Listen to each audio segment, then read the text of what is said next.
राधे राधे, जय श्री कृष्णा। ओम श्री कृष्णाय नमः।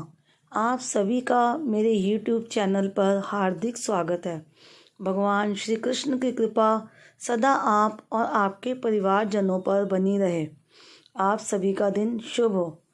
इससे पहले की वीडियो में आपने सुना था माघ मास महात्म का 14वां अध्याय। अगर आपने उस वीडियो को अभी तक नहीं देखा है तो आप सभी से मेरा अनुरोध है, माघ मास महात्म के सभी अध्याय आप मेरे चैनल पर देख सकते हैं। आज की वीडियो में आप सुनने वाले हैं माघ मास महात्म का 15वां अध्याय। धर्मात्मा देवदूती द्वारा कहे नारायण स्तुति को सुनने मात्र से भगवान की भक्ति और कृपा प्राप्त होती है।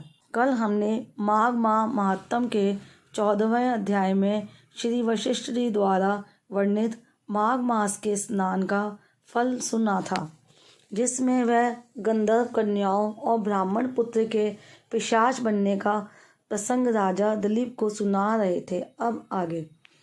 पिशाच रूपी ब्राह्मण पुत्र अग्निप के पिता वेदनिधि ब्राह्मण ने जब लोमेश ऋषि से उनके पिशाच रूपी पुत्र तथा पिशाचनी रूपी गंधर्व कन्याओं की श्राप से मुक्ति के लिए प्रार्थना की तो लोमश ऋषि कहने लगे कि यदि यह सब मेरे साथ नियम पूर्वक माघ स्नान करें तो ये श्राप से छूट जाएंगे। शुभ तीर्थ में माघ स्नान करने से श्राप का फल नष्ट हो जाता है। 7 जन्मों के पापों के साथ इस जन्म के सब पाप माघ माह में तीर्थ स्थान पर स्नान करने से नष्ट हो जाते हैं। माघ मास में स्नान करने से अवश्य ही मोक्ष की प्राप्ति होती है। राजसूय और अश्वमेध यज्ञ से भी अधिक फल माघ मास स्नान से होता है। अतः इन सबके द्वारा संपूर्ण पापों का सहज में ही नाश करने वाला माघ स्नान क्यों न किया जाए। पिशाच पिशाचनी तथा ब्राह्मण वेदनिधि आदि सब लोमेश ऋषि की बातों को बहुत ध्यानपूर्वक सुन रहे थे। इसके बाद लोमश ऋषि कहने लगे कि पूर्व काल में अवंती देश में वीरसेन नाम का राजा था। उसने नर्मदा के किनारे राजसूय यज्ञ किया और अश्वमेध यज्ञ भी किए, जिनके खंभे सोने के बनाए गए। ब्राह्मणों को अन्न का बहुत सा दान दिया गया और बहुत सी गायें, सुंदर वस्त्र और सोने के आभूषण दान में दिए। वह देवताओं का भक्त और दान करने वाला था। उसी के राज्य में भद्रक नाम का एक ब्राह्मण, जो अत्यंत मूर्ख, कुलहीन, कृषि कार्य करने वाला, दुराचारी तथा अधर्मी था, वह भाई बंधुओं का त्यागा हुआ इधर उधर घूमता हुआ देव यात्रियों के साथ प्रयाग में आया और माघ में उनके साथ 3 दिन तक स्नान किया। वह 3 दिन में ही निष्पाप हो गया। फिर वह अपने घर को चला गया। वह भद्रक नाम का ब्राह्मण और वीरसेन राजा दोनों एक ही दिन मृत्यु को प्राप्त हुए। मैंने इन दोनों को एक साथ इंद्रलोक में देखा। तेज, रूप, बल, स्त्री, वस्त्र और आभूषणों में दोनों समान थे।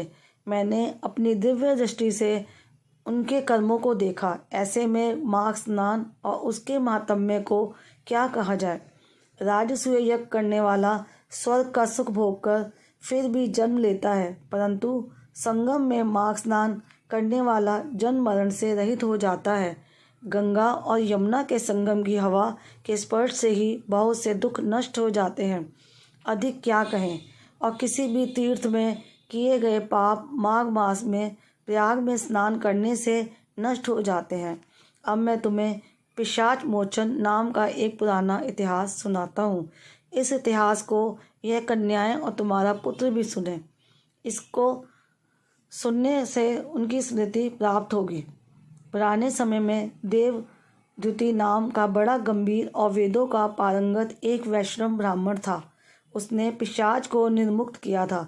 ये सुनकर ब्राह्मण वेदनिधि पूछने लगे, हे ऋषिवर, कृपया कहें कि वह देवद्युति कहाँ का रहने वाला और किसका पुत्र था। उसने किस पिशाच को निर्मुक्त किया। आप विस्तार पूर्वक यह सब कथा सुनाइए। ये सुन लोमेश ऋषि मुस्कुराते हुए बोले, हे ब्राह्मण श्रेष्ठ, ध्यान से सुनो। पिलपग्य से निकली हुई सुंदर सरस्वती के किनारे पर उसका स्थान था। जंगल के बीच में पुण्य जल वाली सरस्वती बहती थी। वन में अनेक प्रकार के पशु भी विचरते थे। उस ब्राह्मण के श्राप के भय से पवन भी बहुत सुंदर चलती थी और वन चैत्र रथ के समान था। उस जगह धर्मात्मा देवद्युति रहता था। उसके पिता का नाम सुमित्र था। वह लक्ष्मी के वरदान से उत्पन्न हुआ था।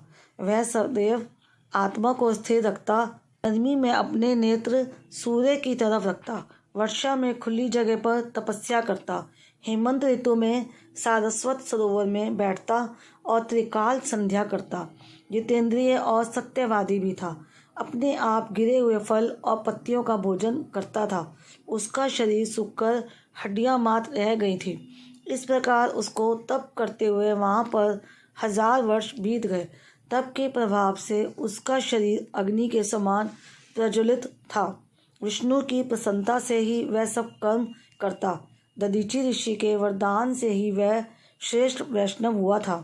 एक समय उस ब्राह्मण ने वैशाख महीने की एकादशी को हरि की पूजा कर उनकी सुंदर स्तुति तथा विनती करी। उसकी विनती सुनकर भगवान उसी समय गरुड़ पर चढ़कर उसके पास आए। चतुर्भुज, विशाल नेत्र, मेघ जैसा स्वरूप भगवान को स्पष्ट देखकर प्रसन्नता के मारे उसकी आंखों में आंसू भर आए और कृतकृत्य होकर उसने भगवान को प्रणाम किया। उसने अपने शरीर को भी याद न रखा और भगवान के ध्यान में लीन हो गया। तब भगवान ने कहा कि हे देवद्युति, मैं जानता हूँ कि तुम मेरे परम भक्त हो।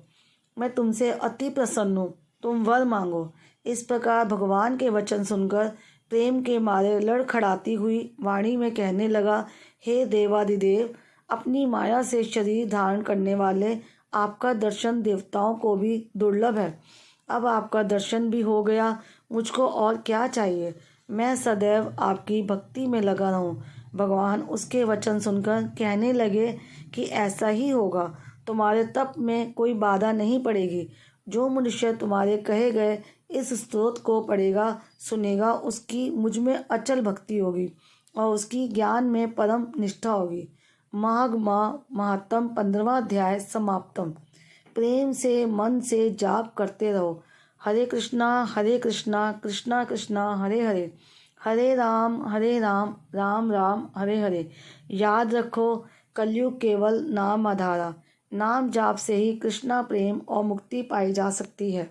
आज की ये वीडियो आपको कैसी लगी कमेंट बॉक्स में मुझे ज़रूर बताइएगा। अगर अभी तक आपने मेरा चैनल सब्सक्राइब नहीं किया है तो चैनल सब्सक्राइब करने के साथ साथ बेल आइकन ज़रूर प्रेस कर लीजिएगा ताकि मेरे चैनल पर अपलोड होने वाली सभी वीडियोस की जानकारी आपको समय पर मिल सके। राधे राधे, जय श्री कृष्णा।